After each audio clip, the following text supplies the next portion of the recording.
এই শুভ সকাল সকালকে আজকে জ্যৈষ্ঠ মাসের শেষ সংক্রান্তিতে আমাদের আজকে এই পুজো করে, সেটা নিম পাতা আর ছেতনের পাতা, যেটা বলে ছেতনি বলে এটাকে, এইগুলো দরজায় দরজায় আমাদের গুঁজে দেয়।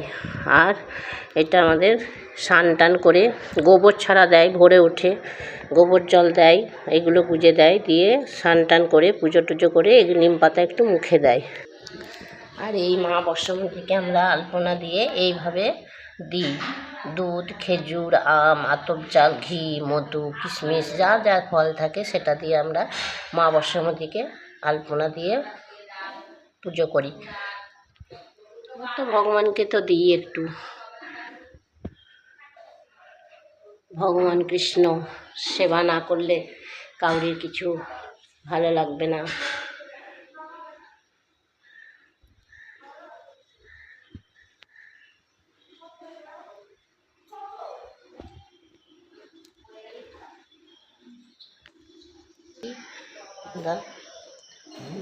মেন দরজায় দিয়েছি করে পুজো করে আমরা এটা সবাই একটু একটু করে খাবো।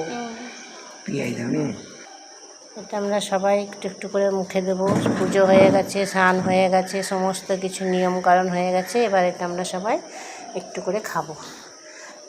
তো ভালো থাকবেন সকলে, রাধে রাধে সবাইকে। আবার আমার ভিডিওটি ভালো লাগলে একটা লাইক করবেন, কমেন্ট করবেন, শেয়ার করবেন, সাবস্ক্রাইব করে দেবেন। আপনারাও ভালো থাকবেন, সুস্থতা কামনা করি সকলের।